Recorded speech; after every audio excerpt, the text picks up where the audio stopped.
AP Radio 105.7.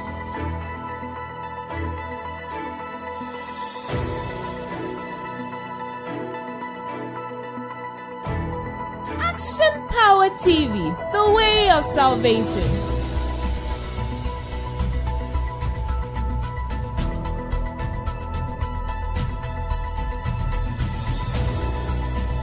You're listening to AP Radio.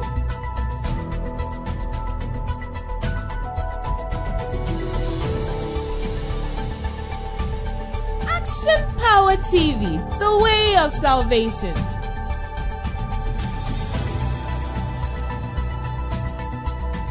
AP Radio 105.7.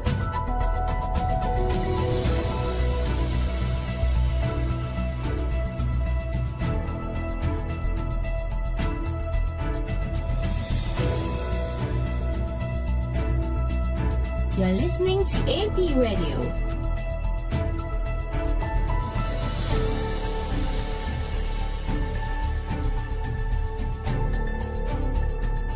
Action Power TV, the way of salvation.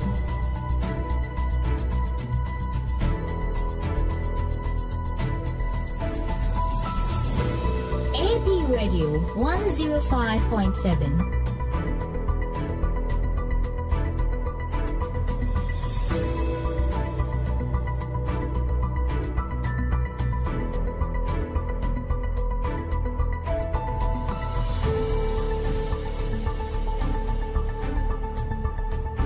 You're listening to AP Radio.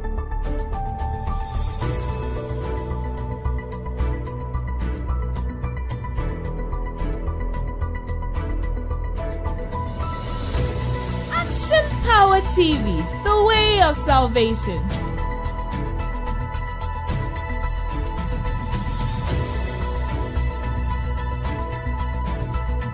AP Radio 105.7.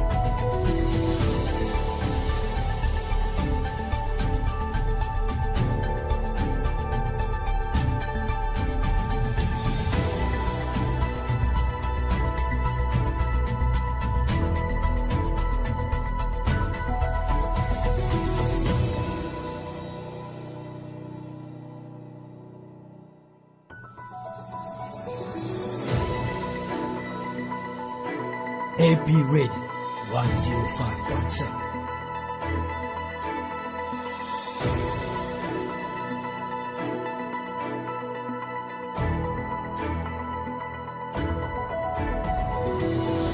Action Power TV, the way of salvation.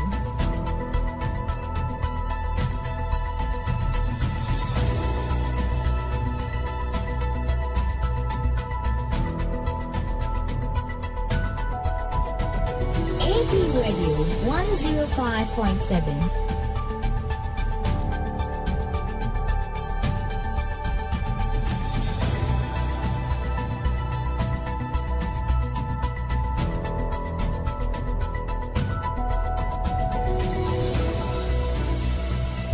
You're listening to AP Radio.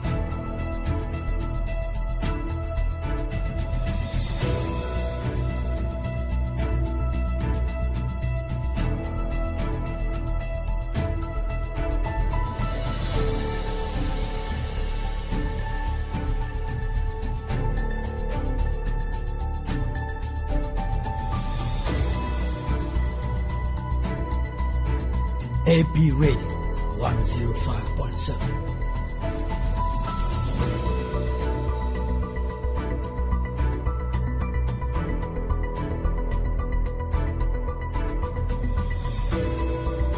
Action Power TV, the way of salvation.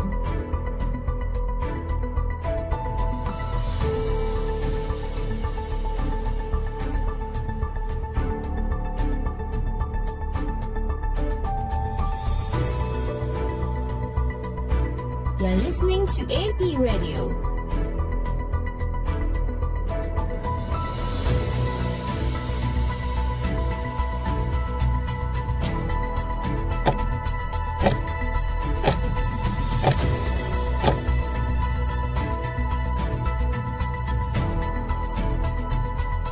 AP Radio 105.7.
This program is sponsored by Kino Computers and Ella Rain Vesture.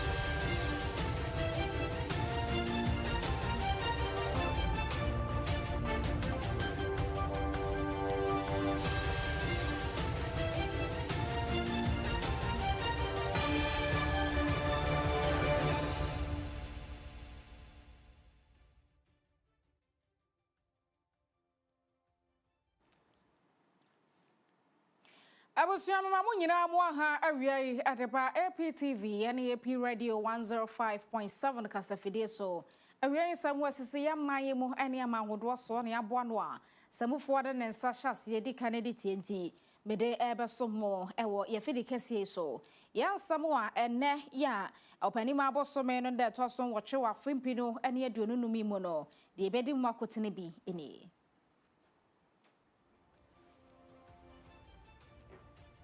Yemampani His Excellency John Dramani Mahama Sikria yono aya ye twan ensu etofiri soro no eduru bre sesa yankasa yetumi egugu sunsuo sebe ye betumi aboa yen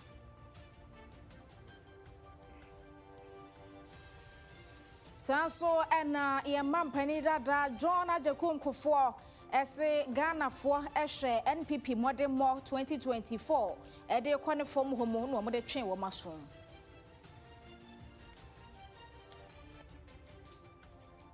Ye kwan kran pompuni mantamu a so afo no apa dwumade bi ho ntoma se bronya bre mu traffic de wono mpese bi bekoso ewo wo mo mantam nim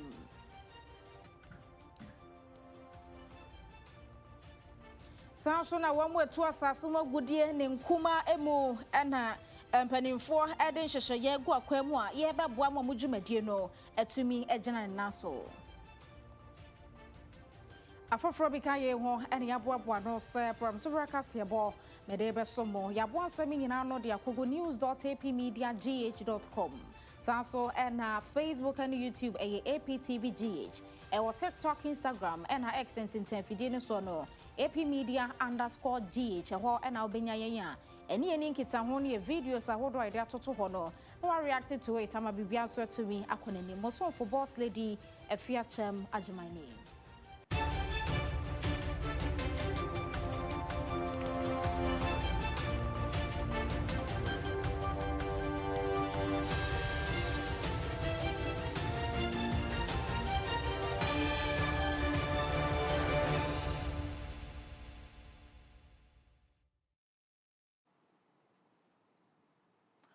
Enshemudia bi akwaso a friend Doha Forum ema ye mampani His Excellency John Dramani Mahama kopiemu ewase no wakasa de afa kuayo ensam ewe bibrem ha enkankane ne man omanga ne mo no wakyeresa kuayo no da ne da nyina ya na kuafo pinu a etwen se enso beto fruit so agu omo no bae no mfudie so ansa na timi aso aba ma wo mo eni tojo akuani bia se ni wosidi nani edi season achi se opebre nso tobre ne ade no enya senkuma ne no ne mampani se sade wiase akwakodroi ene se ne nipa nhyehyeye mu ene ne ma wodo nam so ma wiemu nsakira ya asesa ene nso tobre kora na wia ebo nya asemkuma edru opebre nso so a na ensuo ejine mu eno no wose enam sa asesenti enua ne ho nsantimi nya ne naso ne senti wo tu akuafofo se won mu nyina enhwema ensuo ya na eda baabi sutade na wo mode pipe atomu etwe nsuo edegu mfuo so no ye ma enumom enhia ye nchen se ye de ani ebeto ensutobre so ne opebre ne ade so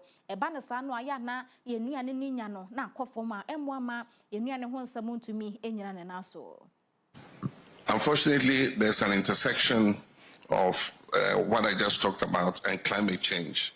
And so, for instance, the year before last, I have a farm that is about 400 hectares.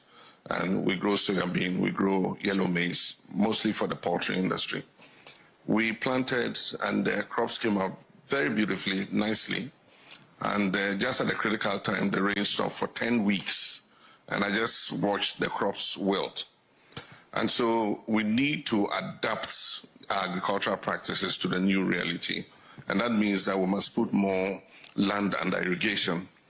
Poor farmers are not going to be able to afford the kind of cost it takes to put land under irrigation. So that's where government comes in. And that's why my government has embarked on a very, ambitious program of introducing irrigation, but not just any irrigation that is appropriate and affordable to the farmer. And so, for instance, if you go put some huge pumps connected to the national electricity grid, the farmers cannot pay the tariffs for pumping that water. So more solar water pumps, improved seeds, good extension advice, and especially developing the agribusiness sector, because it's not enough to ask the farmers to produce. You need to have an offtake for their production. And if you don't develop the agribusiness sector, the farmers find themselves, cropping, producing, harvesting, and there's nobody to mind. Recently, we've suffered a maize glut in Ghana, and maize prices dropped to 350 cedis a bag, which is below the production of a cost of a bag of maize. And so government had to come into the market, introduce a minimum guaranteed price, and say that any farmer who wants to sell his maize at 450 cedis, the National Buffer Stock Company will buy it. And so minimum guaranteed price, it's a whole complex of things that you need in order that you can have sustainable agriculture that produces enough food at an affordable price to be able to feed your citizens. Ghana Mampani, His Excellency John Dramani Mahama, and then some would bring you to Jaffa Kuyayo and some hono. Now, Yakoya Nima, your Mampani Dada, John Ajakunko for, and so say NPP Amanyukono, 1 to 2 money, and in 2024, Kugo Epadema Womo, is a say Ghana added to me share 1 more something, Jan watching, Iraq of Fortress, 1 more to Tona say. 1 more my sick some and none and also. Samson and nearby be at a domestic data exchange program. Your Mampani Dada, so cofa banner dia share. Share yeka hon some Emma one whole destiny at the day 1 more could dimu pensioners who could dimu. Neno any Rachel say I'm Ghana for it's the one and day. And no everywhere. National Cathedral project ya Mampani Dada a share bo. So about Bessie Eddie Matnya no ba ya no afraid or do my Ghana sika no kukosi ye or see a hono Ghana net memufonina ehu ne se ye sika no en watoto na se ne senti en de abufu be shet memufo mu a abufuo no esunsun nsanso en ehu ye wo 2024 about onim se NPP fo di nkuguo no be ba no ka hona afei ba hono akaza ku for the manage COVID ni okay. But I'm actually no, and I never be custom to us. I'm a boy. To say so it's a bond market issues nearby. To say cathedral, Sunday, it's a cuckoo, no many idea, no nothing, anti-mania. Now, what necessary is it? I am consulting me. But the cabinet, no answer about the BBC. But what says I the sea cathedral? No one say I did here now. The patch of one room. Yes, and music could be a number of them because they are privately normally. Okay. I'm going to work as a government and as a day. But so to me, see, yeah, but it has a public resources normally. Okay. And Kobubu Bangos as judges near the team. But you ask him, I just need to. Yaman Penida John Agyemang for and a Chester Cashi Dame go to Crofo free baby, draw my Nisika, Poshemu Pudu and Yasan Kumaneso, Koyasia Foundation, and Yedasu who was soon in Potemo. Na Yadasu Juna NPP Amanyukono Anemo. Watermore National Council of Elders noticing Wadano a Yera Hackman Wusu Agyemang. No say one more pressure Shasen Kunim Beba 1 for 2028. One more Jatum set 24 no and Sheshabi no man from welcome ye said the man Penida Decan or Majatum. They sent in 1 Mayan Society or 1 woman you couldn't more. One more constitution crop did Jumano so Mayan Society womb. I'm a pound to my Bontina. No more say 1 mujina so now boa woman couldn't deal 2028. Ebia won so ye race and Kabomu and a bit to me aboa. And Kabomu was say a faba conco. Grassroots, one more form executives are 1 more constituency, regional, and 1 more national United, as I say Kabomu, and my son Kabomuno, etumi ejina. No saying Kabomu bejina, not a free. 1 more presidential prime minister Becosono. Was a Saba and 1 more 2 year no me frank tuni. Na a hima manukonoa, or when 2028 or Muntumuna. Name no se bibia to me Jan and also. No one be frank tuni be Vienna and Kabomu da Sujinemua. Was a 2028 or Mujidi Yesem Kunimdie, Ebetima Yomodia. The important point that is to make for our members here today is that political parties are put together to win power. If you don't win power, you can never execute your ideas and whatever you stand for. So being together, working together with one single aim to make sure that the next election, we win the next election. There's no but, there's no if. We have to win the next elections if we work hard, if we stay together, and if we are guided by the new constitution, we will be able to do that. Sometimes my heart bleeds that when we're trying to serve this party in 1992, the PNDC did everything possible to make sure that we did not succeed in putting together a political party. We fought very hard to the Dankwa Abuja Club and eventually for our party. And when we have worked so hard, then comes the time when democracy is now operational in this country, then the people who were opposed to us, who were opposed to democracy, who endorsed military rule, are now using the same thing to sort of persecute us. The time has come for us to work together, to understand that when we work together to put democracy in place, it's for the betterment of this country, and not for those who are against the system to now use it against us. So on that note, with the result from here, that we are all committed to making sure that we win the next election. Yera Hackman Wusu Agyemang, National Council of Elders, the NPP Amanyukono, wano eneti seni edano. Yentua so na yenko ya pomodin ensemwe. Wanu we pese suya de agentete ye wa pomodimo na wamutumi ebeya ya safo ne ekeka ho no. Okwa University of Ghana Medical School a enipa dodo a womodo monkrata akwato so mpeso mkusua de eye empem 94,000 ene echire. Na so ne wakasai yesi akwanya eda ho eye oha ene aduonum 150 pe ene da ho se ebetumi afa. Na no ene nam so ma Professor Stephen Adey wonya akwanya de samhodo etu dwa wa bra medical students ebebre no a wono graduate a ye akwankogya som e de ama wo mo de to so nsia wa Accra Medical College ye wura yi gina simpie so no say ye hwe de ekoso University of Ghana Medical School go said enkrofo pa be de your application be kwakoto so mo person mo kosua de ne ese slot na ka 150 pedie na ye se kire say o se no na esase Kenya aban no ema wone ankrankra suku ahodo a wonom so ekire apomudin mu ensemu ekabomu esansese o my Ghana suku University of Ghana na akonya no enoso ho na chese aban no kohwe private schools akonya wo ho bebra o se nke betumi aboa wo hwe wo man mu ayasabia dodo ayadokotafo ehia wo mu ene wo mu adwuma wa apomudin aso ye no mu nya bie na so nkrofo pii ne peso mu besua omunso nyam kwan a ye wura kire se ha adwen wa aban na fam ti aban no fa ne nan si fam na private schools omunso kire medical ne ade ene onu mo beka abomu kra etumi aboa ama yatete adokotafo bebre ene mo ye adwuma e wa apomudin aso ye e de egu oman nim. Last month I had the privilege of presenting the first Stephen Boateng Memorial Lecture. That's the founder of Kyem University, when they instituted the Kyem University's annual lectures on the role of private universities in national development. In it, I emphasized the need and importance of a national policy to catalyze the complementary role of the private universities in enlarging access, promoting creativity, innovation, and entrepreneurship in higher education. It is not for naught that in America, for example, almost all the Ivy League institutions come from the private sector.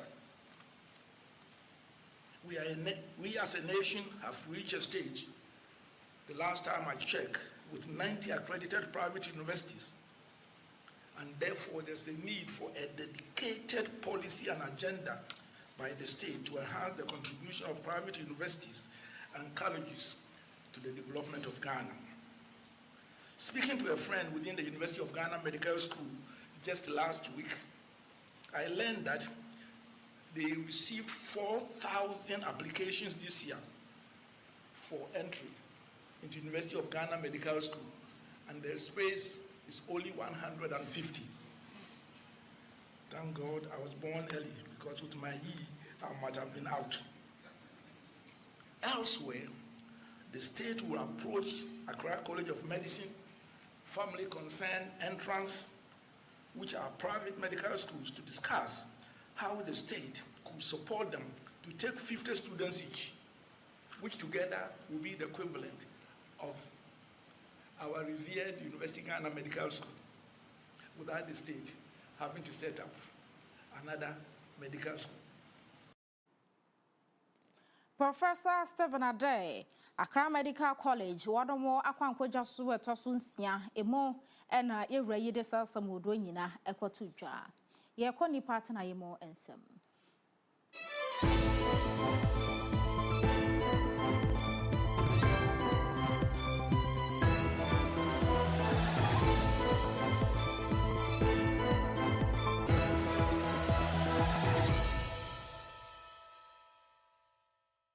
This segment is brought to you by King's Home Studios.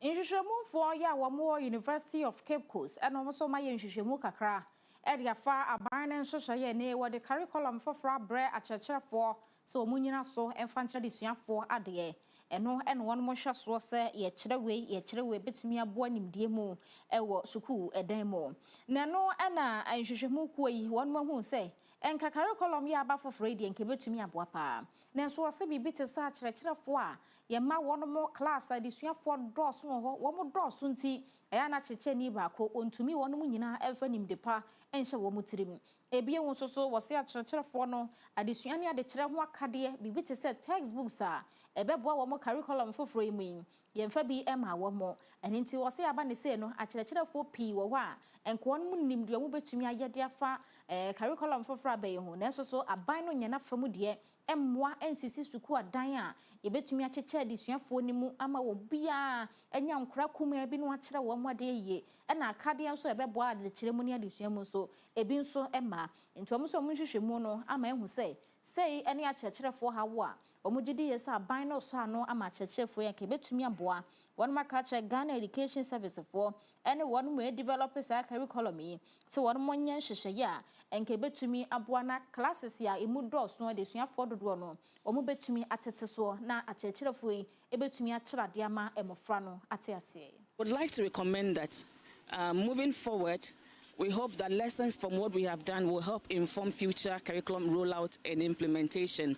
Of course, we have the current SBC is almost about 6 years since its introduction, and we know that there may be plans for future review of the curriculum and then rollout and implementation. So we are hopeful that what we have done can provide some guidance in terms of rolling out new curriculum. But as we have now, with what teachers are using currently, there will be the need for them to be trained, to have additional training on the key aspects or components of the curriculum and how they can translate them into their teaching practices. Madam Esina Mame Avonyo, Woko University of Cape Costa Institute of Education, Oka wono wa yenhwehwemu no empanimfo hu bi en wo kyerɛkyerɛ sansɛmimo na yanto so kwankran pumpuni mantam wa eso afo ma Melindo Klu ose Christmas ya yewra mu yi enyade a wono be pene ma traffic ne ade ka se kwana achie na nipa nya ba bi mfa no wose wo mpene ma bi nkoso e won kran mantam nim nyina nso nim se traffic de ho ejene home na wo pa ne santi e na e wo mantam nim nyina no wo de atoto MMDCs me kyerɛ ban kra che mpanimfo mo de da mensi ahodo ano se won mo hwe na obi afa nhyehyɛ nwu akwan mu se adwumadi a wo mo de ba ene se ade e be ma traffic e free ho no won mo ebeye ne santi operation free traffic enom de agu akwan mu a nkran pumpuni mantam nem so afo won tema regional police command ne nkran regional police commander hodo MTTD ena fa MMDCs na aka bomu a dwumadi wo mo de ba hyehyɛ so omo hyɛn bia apake asi baabi na ase wayi nani wonfa ho na esi kwan mu no won mbekwa akotoli de akɔ wo bɛtimi abɛgye wade agye watua 2000 cedis na watumi agye wade afei so won mo hwɛ paps awodo obi wo ho a na wahyehyɛ ni nkonwa abakwan mu enam sɛ nipa bebu so ɛwɔ na adwuma mu wodi eno so wose wo mbɛma mo homene so bɛsesa nkonwa nyina gu eno nti ne wo mama abankra chepanimfo keka wo mu ho no nti mensi mu obi a apake ne kaa si baabi a wagya hɔ kwa sɛ wo mfi enso esi kwan mu obu nso no apake ne kaa si baabi ense so opake si utimu kura ye bɛba bɛkyewo na asotwe bi a wo ho bi ade ama wo maami kyerɛ sɛ abankra chepanimfo a won mo anhwɛ ni sansemi so na obeba o mensi mu na bibi nkoyi ama traffic ya chedo wo abankra chepani no umom na asotwe bekwa ama wo nti obi ye na dwuma na waye ne yie ama traffic free nkran pampuni mantem mo e wo Christmas break mo. Operation free traffic, we are meeting all the district commanders, chief commanders, the district commanders at the various districts. We are also meeting the MMDCs as well. We are also meeting roads and highways, their managers for all the districts, and the GPRT as well, to make sure that we launch this successfully. In fact, we don't want this Christmas because we have a lot of visitors in town and we don't want any human or vehicle traffic. I mean, if you park your vehicle at where it's not supposed to be, trust us, we'll tow it, and then you pay a fee before we are going to release that vehicle to you. And so that is what we are going to launch tomorrow, so that the public will be informed and take notice or adhere to whatever directives we are going to give. Madam Linda Okulu eyan kran pumpuni mantem nim soafo en wose wo mpe traffic isembia se dipa be che monten so na cars nso abeche won mo mpene so sa e wo bronya bre emu na yenkotwefo etimo kwa mensi no emu apomudin si achi ban mo adwumaifo e wo ho en wo mo se no NHIS scheme no won mo den hyehyeye egu akwan mu ama ese wo mabekọ biometric wo mo do mo se betoto mfidie so abe capture na fe won mo twetwa ni pani mu so egu mfidie so a omugidi yese betumi aboa pa wa pomudin si achi ban ho hyehyeye mu sabere ya ban no de abeto dwa sa 2026 mu kono won mu de sika pudo beka ho nanka sika yede ma wono mo eje NHIS card ni bi no wono mo tumo ha mo nchemu 120%. Na sese nya asem kuma kra na no na ekoba ne seidi sese wo mo de nhihye egu akwan mu a ebe ma apomuden si achi ba na tumi agina ne senti no wo mo de sa biometric yi be hyemu a hwifo ti mokwafo so edo mo de ebe hyehye so ma pa wontuma kra enam so ma ovra Benjamin Coleman wono ena ye panyi kwankyerefo eda apomuden si achi ba no ano ewe ti mokwa ena fa etwifo heman empotem ho ena wo kyerɛ sɛ sa biometric yi ebetumi aboa pa nti obi afa ne ho nhyemu bi na ekoba ne sɛ obeduru baabi ehia ho nsɛm bi ne ade no eno ase odo onsa agu mfidie so ebeyi wo ho nsɛm nyina de abeku mfidie so ama ne ma so atumi akontem obeko hospital bia no you be take the biometrics no ebia nanim nensa and all that. The moment we take that biometrics, we get the signal and this person has visited the facility. Treatment we can monitor insurance for one ambition. Yeah, pesusia. Your friend universal health coverage. Your person you do stage via. Obia beda ye radar so obetun ya show bra. The one trainer on ha onya ha obia. Eno ne ye pesusia. Afen so ne odumedie fufo bia ye pese ye yem so me bobi so bi ma se ba otak ba e-health ba e-pharmacy any telehealth ne ade na ye no mafufa health insurance so ye dey ba ebetumi abo na dumedie no akoso ayen chachira ana apomuden si achiban mo adwuma from watwifo etimokwa ana fa etwifo himan eye ma ade hye won potemo na ye Coleman eto anso no en wose wono mo a ede apomuden si achiban ne bi di dwuma no kwa ya asabia bi na hu sesika ye je wabroso a mensin bia NHIS fo wono mo office wo kokko na fa wasam kwoto mani mo so mo beye mu hwehwemu na se ali asabia no ne di fo a de sese o mo yo ma ya fa ho se won so na wante ne ma biate a wono matumi akyerechire mu obi biara ye beji ne sika afọ sijan for receipt ama director ka take the medical care no we come to us ye betu sika no obi e be pa ne bi am tell authority ye mfa nche enti ukọ ba bi na hu se ye buwu a fa asam no kọ wono mbehwe adi ama wo sa so ana wono bo ya ye nkyekire yi ma wo mo mpotem wo no omo so kire wo mani so sa biometric yi omo gidi ye se betumi aboa se aban se o the information nyina begu computer so a eno ne de beboa ye omo boy ya na kyese enya afi na sketue bia o the information eno nyina begu computer so a beboa ye insurance afi na wo bedi hu agora na isi ko sunlight ko isi computer dey send you so and asempa o kada yera nje na okono bodi na computer ntu yi de bade a information there's only the computer so na nurses for no be follow in order send them betimi ahwe content so na aboy na nkebeboa hwifo asimo kwa na etwifo himan adohye and wo mo kyerɛ sase de bibia bekwa kogu be funtinten fidie so computer so na wo mdo munsa ebegu fidie so na yi bibia haba ebetwa won monim na yi bibia bade a won musom ehu ne se betumi aboa yen ye twan won ya je aboa fo nkrato ye ba ye kodwadie mu ensem.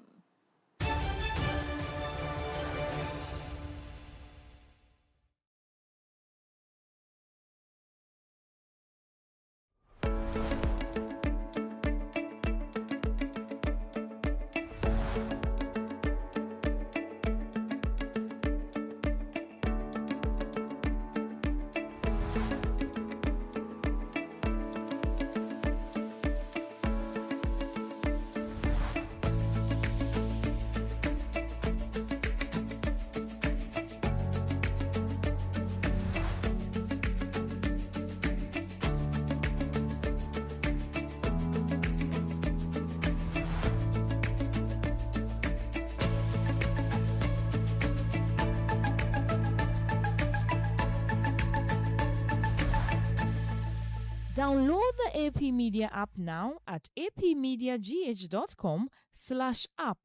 It is currently available for Android devices.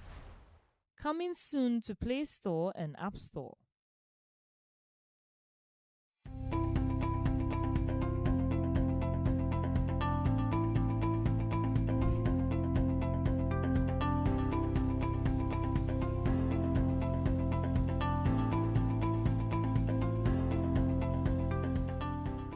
Hello there, I welcome you to Kyem Computers, your one-stop shop with the perfect tech solution.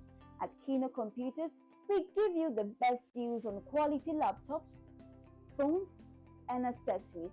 Whether you're looking for a high-performance laptop for work, a reliable phone for staying connected, or the latest accessories like M.2, SSD, wireless mounts, ergonomic keyboard, and USB adapters to boost your productivity, we've got you covered. We also provide expert repair services as well as nationwide delivery on all our products. Visit us at Adum on the ground floor of the Abanaba Plaza near the Relish Health Shop for unbeatable prices and exceptional service. For more information, call us on 0248 137672. 0248 137672. Kino Computers, beyond your expectations.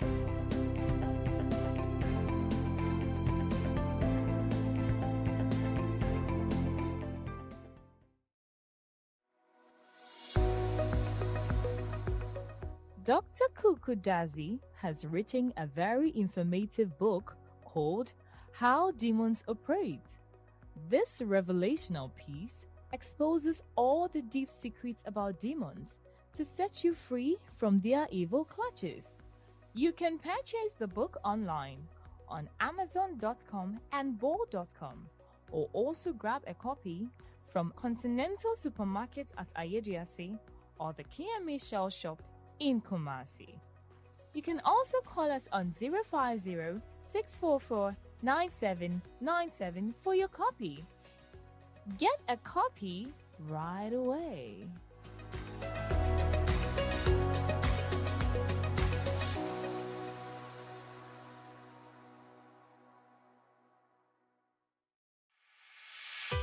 For desktops, UPS, toners, and printers galore,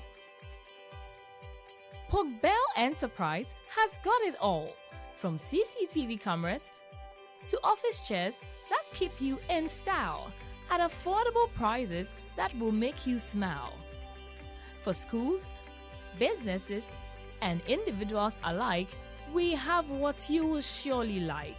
Contact us on 0245 099 786, 0245 099 786. Pogbell Enterprise. Shop with ease.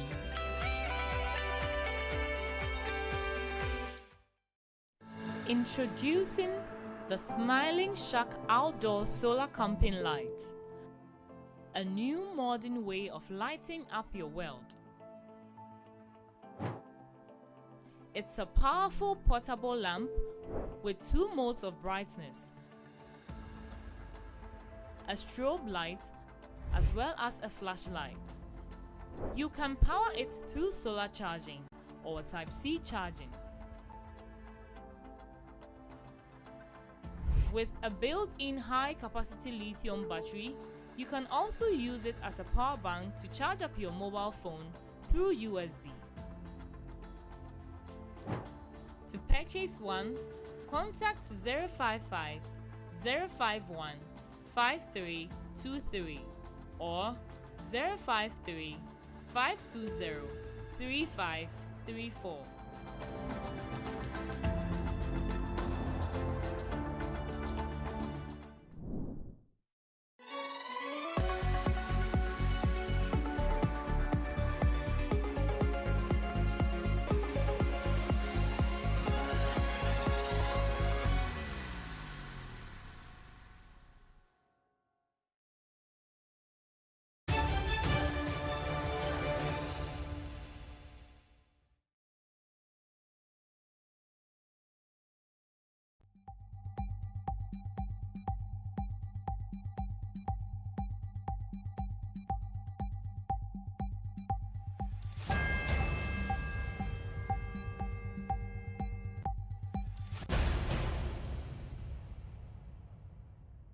This segment is brought to you by Tizo Aluwex.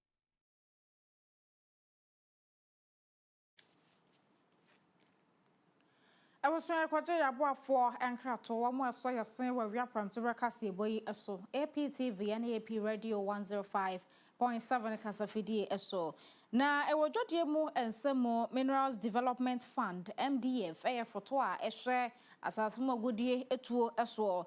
Na won mo kyerese one more effort to no metwa to hono omo de beboa won metu asasemo godie ni nkuma mu small scale miners sabaye betumi aboa ma wo dwumadi ahodo no etumi akwanenim no wo kyerese won mo hyehye ya wo mudi gu akwan bi wo kra no a small scale miners ni bi bo mo homodi betumi apagya wo mo e de akomo etu asasemo godie na kese emu ebi wo ho so a wo se small scale miners ni bi edi won mu dwuma e ma ne kose galamse dodo esanse won mo sei yensuo yensase ne yenkwaye ene ne yema bi a obeka ne se galamse fo na ye nenso na small scale fo do mo hu gym ne senti ene san hyehyeye won mo hwe de wo mo etu asasemo godie nkuma ne nyina akowrem eba ne sade a won betumi adi hyehyeye so na ankoba so mo ne aban ne benya anase eku ahodo a won mo hwe atu galamse ase no wo mo ne mo ebenya.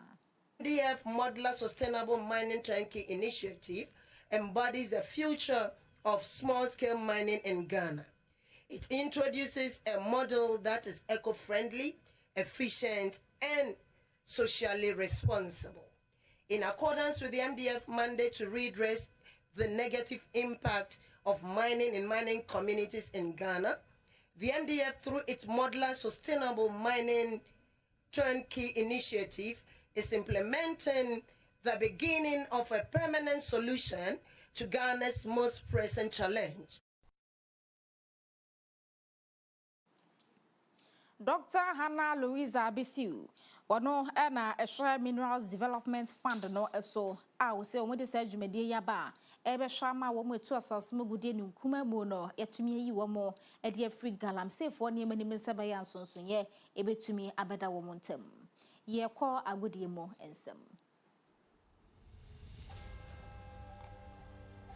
yen kwhwa yen sid no ahoden ansa na yabo e de ewra agodie mu ensem mo o hwe America dollar no a ejina 11 cedis 36 pesos se kan se wo kwakotobia sanso and now the free dollar no e ba yedi mu no so jan 11 cedis 37 pesos ye hwe euro no a ejina 13 cedis 25 pesos ko ba se wo kopebia to a sanso and now the free euro no e ba yedi mu no so jan 13 cedis 26 pesos pound no ejina 15 cedis 15 pesos okotobia sanso na wo the free pound no e ba yedi mu no so ejina 15 cedis 16 pesos a eno ene yen cedi no na hoden ewo sika miensen animu a dwadie mu nsem odi behu sede wo ba hyehye wo nioma afa agodie mu nsem yemumrem.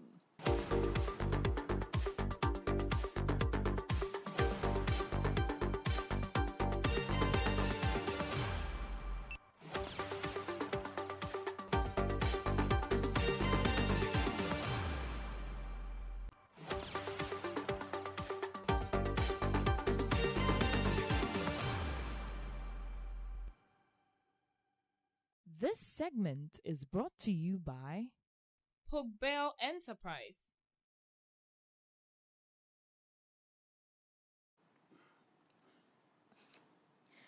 Okay, I want to do good with them. Ever so me we are from to breakfast away. So Sabe me more kwaba. Me Josu Minyaba. Now who you there? Aye. And then you may say. Yes. Obey the fire room. Aye, American call. I could do some do me look at say one of the to us with the amateur so. Some okay about sending me about Nisika and I hope over the weekend matches Echo Coco. So now before that, no, that you fiada. Once a holiday in Tiamba, and I say I'm fat news in the sports and I'm a film in tea.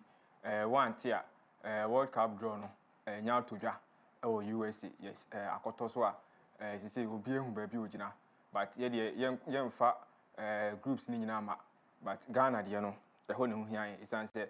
No new group ya kwa kutum na wo hwema Ghana yo group L last group no enum na yewo yenya oman bi ti se England yenya Croatia and yenya Panama yes enti amanfo a shada start ye calculations is an say calculator FC Ghana dey buy it be calculate dey ba you say o call interfere so na say Ghana for ya permutations at all that but yenya start World Cup no but in him say man for say Panama there 3 points no Erade adum nti yenya moye yaje eno ato ho deda afi so yaji Panama de trainer da ho na yani Croatia fo ya bodro yanya 1 point de da be ka miensa na ho deda do 4 points and amount for Ghana so matches aya na so so eya na itumi yiri ehobọ eno so yani England yanya 1 point is answer 2014 against Germany yebo 2-2 draw me nya 1 point it is na uhwemu a World Cup na nya nkoye no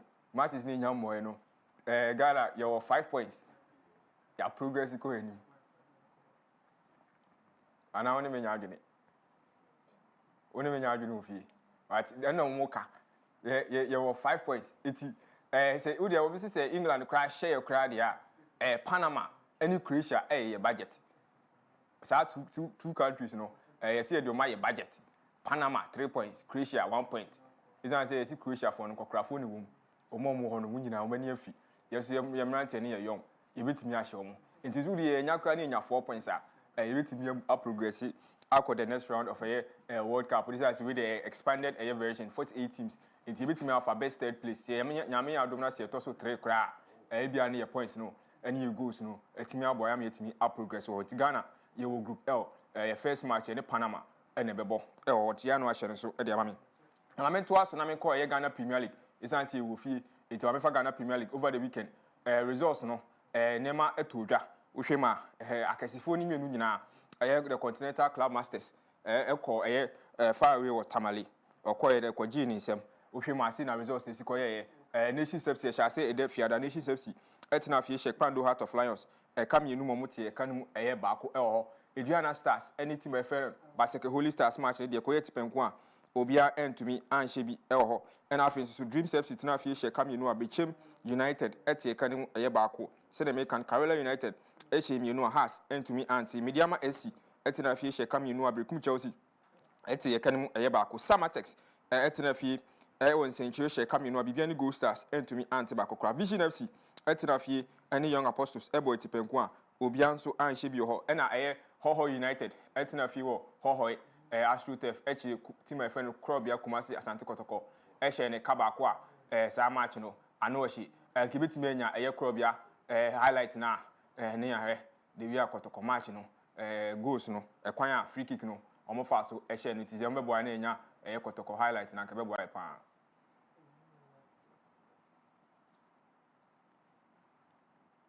yes it will hwe uti hwe fidie ni so a match no na eguso a ekoso no yes interesting kotoko for hwe atmosphere na it was fully charged packed venue which means na ho for ni abrese and say almost first time ever omne kotoko bebo in the competitive match it's na fans na ba Honorable John Peter Amewu on say oh staunch Kumasi Krobia Asante Kotoko supporter but in any team no na ebo as the home side ntina ohwema na akwa say ekwan bia so no wo se omunya points no na Saturday me da meka say nka Kotoko ko mo muska na kia fa 3 points no e de aba na so ki betime nya goal na bia free kick no abrante goal na o share no na no she straight because in Pimpini nya player obeshe direct free kick Ghana Premier League ni but this time around no Hoho abrante no etimi ball free kick no giving Mohamed Kamara Kotoko goalkeeper no chance Kamara twinimu a man for say Kamara and Kabori wasn't kutimi no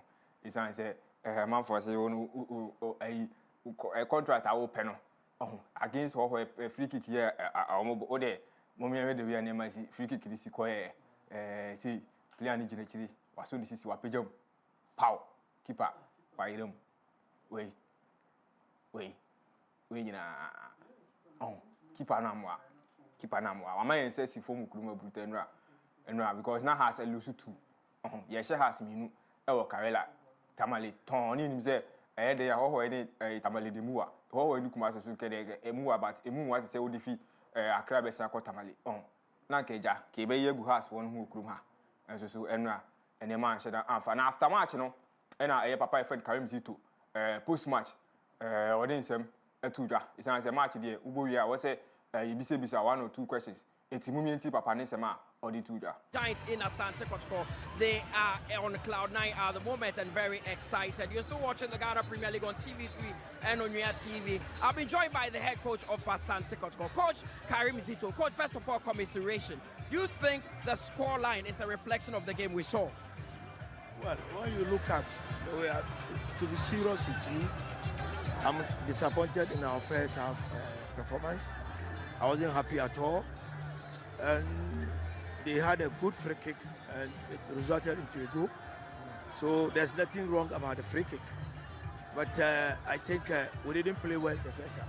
To be honest with you, we were tactical indiscipline. Of course. Now the second half was a much improved performance where we saw you attacking and shooting from behind. Was that a specific instruction? That was the instruction. Because when you look at our game all the time, we create chances, we don't score.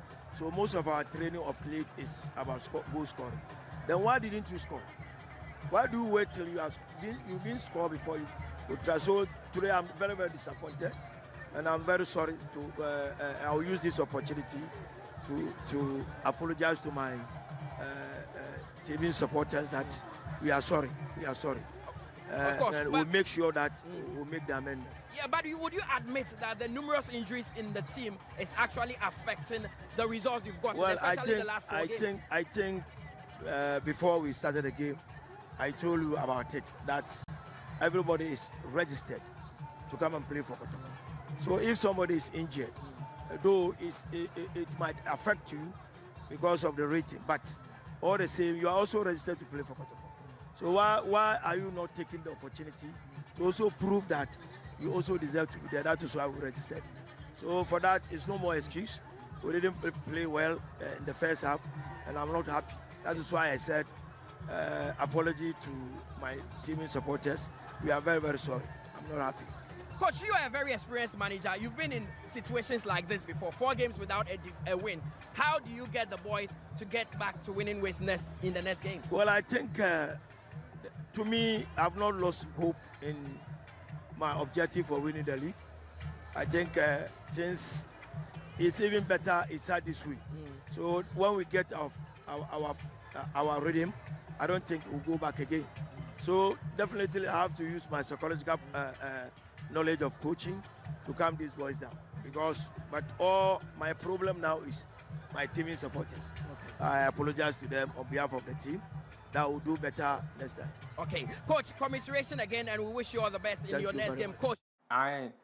Coach, you see, do me fa so that you don't fa. Oh yeah, why? Or Beji League. Or say ready me nyam fa. You can't ready ma do re mi fa so that you do. Yes, and now how United is coach, and so the winning coach, you know. After match, honestly, the same kakra, Ija Pine, coach. I've been joined by a man who was dancing with his players because he's on cloud 9.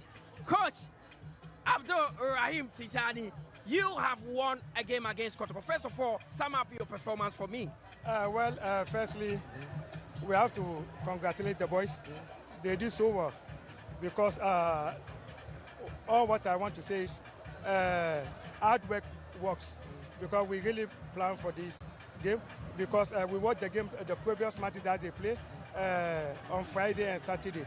So I told my boys we should go all out, because this is the only game that can let us survive or achieve our target.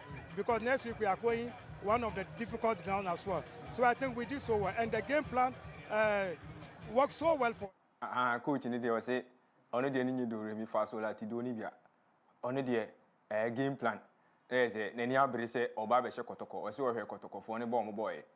Previous matches, and who say, born was a free kick, but Babranti Bunise. Obon say a keeper and do on a bonashe. And Panzo, or Mutimisha, a year Kotoko 4 by 1 go to 0. Terrible or Mabaso Hona. Yan Ghana Premier League standings, you know, near the Vianamasi at Oho. She saw her, she shaped League Logono, after 13 matches played so far. Mediama de Dinkai, or 26 points.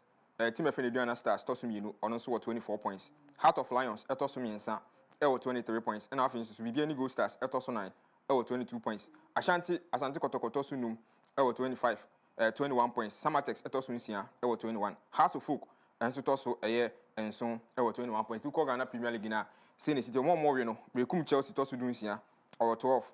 Bechem United, Etosudu, and so on, 10, and after 11 wonders.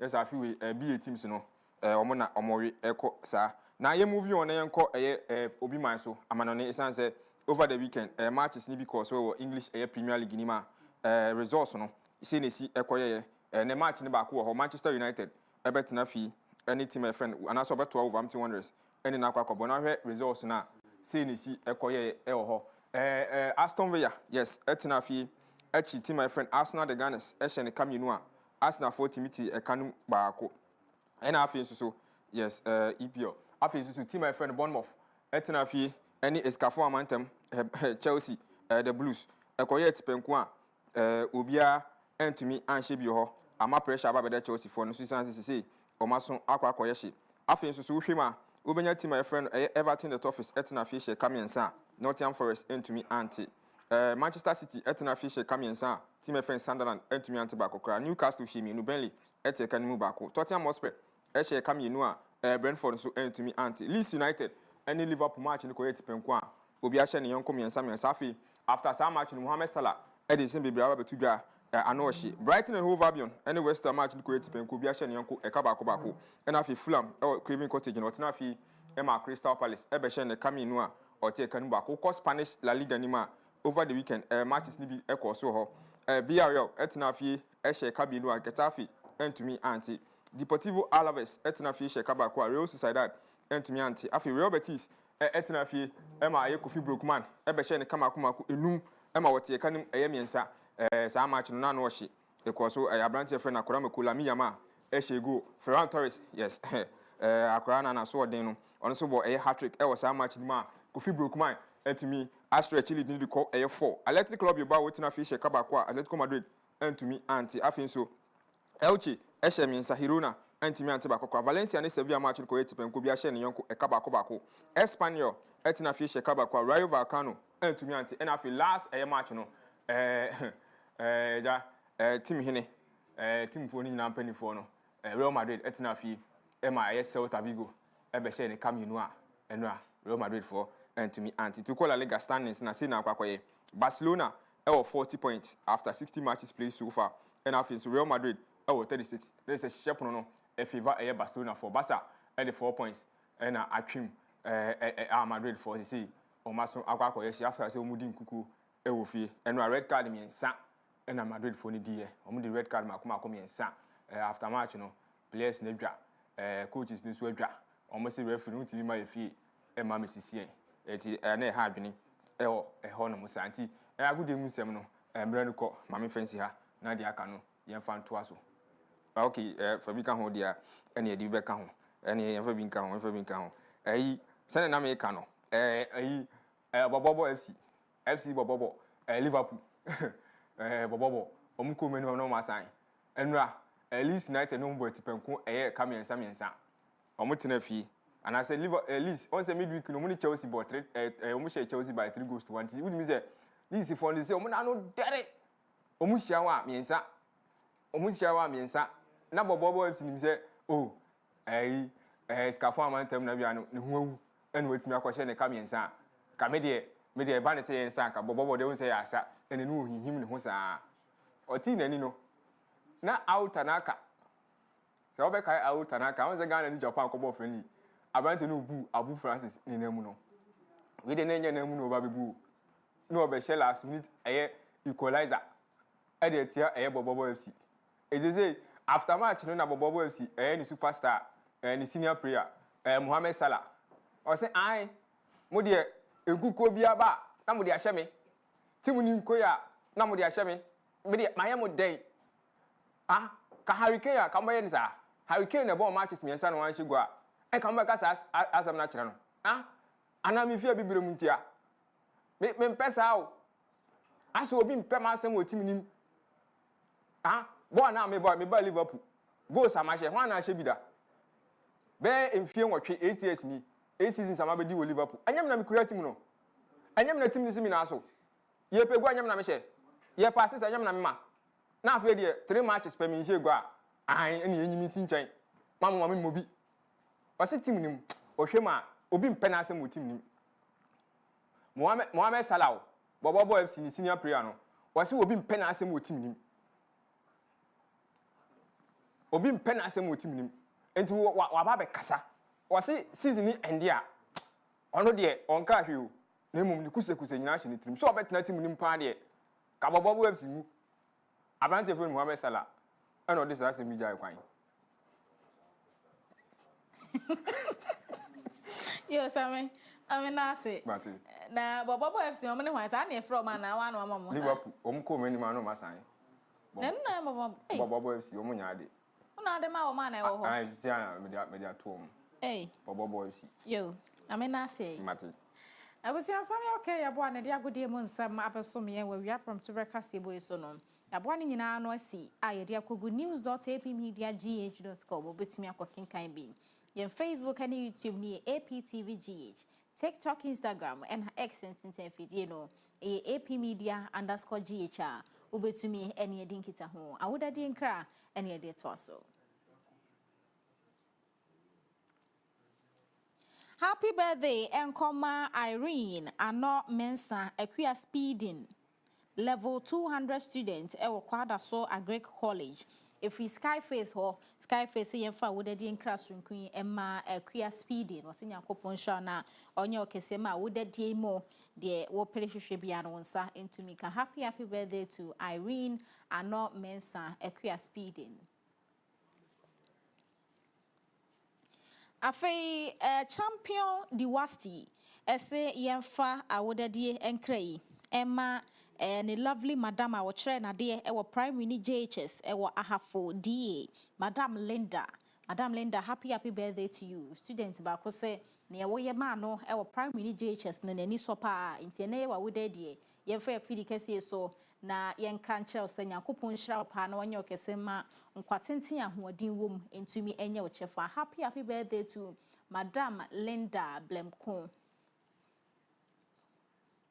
Medin any boss lady Afia Agyemang kasi boy mo me na me beso mo woni kinkan emo no me ensaba ka epokuni na bedwafo e the AP Sports e baba beso mo ntia na wajebre wo ho TV so and Afia Radio 105.7 kasa fidie no so madam wase ama mo nyina mo enitie eni hwa ye bese hia e wo no nsia brim kasa e boso